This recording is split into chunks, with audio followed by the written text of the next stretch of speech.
আকাশ আজ একজন সফল ডাক্তার, দেশব্যাপী তার খ্যাতি। সারা জীবন অনেক কাঠখড় পুড়িয়ে আজ সে প্রতিষ্ঠিত। সাফল্য যখন মানুষকে অন্ধ করে দেয়, তখন সে ভুলে যায় তার অতীত, ভুলে যায় তার পায়ের তলার মাটির কথা। ডক্টর আকাশ শহরের সব থেকে নামি দামি সার্জন, যার কাছে জীবনের মূল্য শুধু টাকায় মাপা হয়।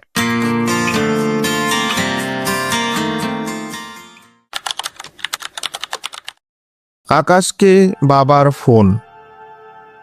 বাবা, আকাশ, শরীরটা বড় ভেঙে পড়েছে রে। চশমাটা ঝাপসা হয়ে গেছে, ডাক্তার বলেছে অপারেশন লাগবে।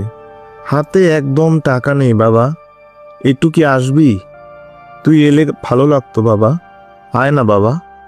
জবাবে আকাশ বলে, দেখো বাবা, আমি অনেক বিজি, সবসময় টাকার জন্য ফোন করো না তো। বয়স হয়েছে, একটু একটু শরীর খারাপ তো হবেই, এখন রাখো।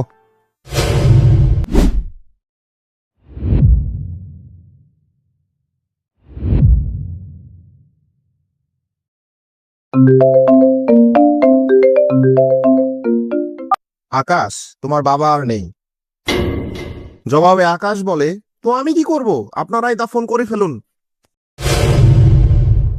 প্রত্যুত্তরে প্রতিবেশী বলে, না, এটা হয় না, শত হলেও সে তোমার বাবা। আকাশ জবাব দেয়, বাবা কি করেছে সারা জীবন আমার জন্য, ফ্যামিলির জন্য? আপাতমস্তক ব্যর্থ, একটা গুড ফর নাথিং। প্রতিবেশী বলে, তোমার বাবা মৃত্যুর আগে অনেকবার তোমাকে দেখতে চেয়েছে, কিন্তু পায়নি। অন্তত মৃত্যুর পরে এসে এ কথা বলতে বলতেই আকাশ ফোন রেখে দেয়। আকাশ প্রতিবেশীর ফোন কেটে দিলেও তার অবচেতন মন তাকে তাড়া করে। শেষমেশ সে গ্রামে পৌঁছায়।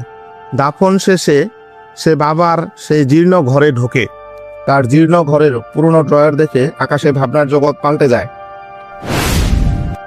ড্রয়ারের ভেতরে দেখা যায় এক জোড়া সোনার দুল, একদম নতুন কিন্তু ধুলায় আবৃত। তার নিচে তার বাবার হাতে লেখা চিঠি, সেটাও ধুলো মাখা। তার পাশে একটি পুরনো ডায়েরি।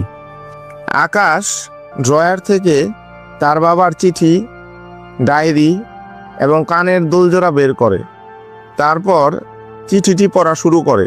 চিঠিতে তার বাবা লিখেছিল, বাবা আকাশ, তোর মাকে আমি কথা দিয়েছিলাম তাকে একজোড়া কানের দুল দেব, কিন্তু কখনো দিতে পারিনি। সেই থেকে প্রতিদিন রিক্সা চালানোর পর আমি 100 টাকা করে আলাদা জমাতাম।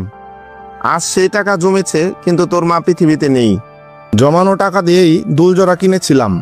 এই দুলজোড়া আমার বৌমাকে দিস। আমি হয়তো তোকে দামি পোশাক, খাবার দিতে পারিনি, কিন্তু তোর মেরুদণ্ড সোজা রাখার চেষ্টা করেছি।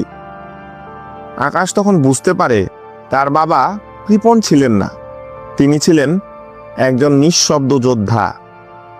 এরপর আকাশ ধুলোমাখা ডায়েরিটার ধুলো ঝেড়ে সেটা পড়তে থাকে। কয়েক পাতা পড়ার পর তার চোখের মনি হঠাৎ স্থির হয়ে যায়। তার অহংকার নিমিষে চুরমার হয়ে যায়। সে মেঝেতে বসে পড়ে এবং চিৎকার করে কাঁদতে থাকে।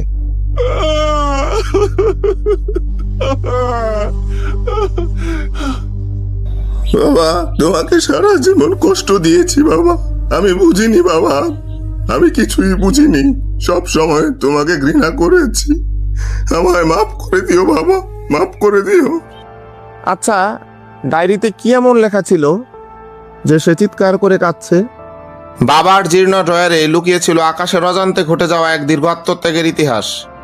সেই ইতিহাস লেখা রয়েছে ডায়েরিতে। সেই ইতিহাসের পাতা উল্টাবো আমরা আগামী শুক্রবার ঠিক রাত 9টায় দ্বিতীয় পর্বে। সবাইকে দেখার আমন্ত্রণ রইল।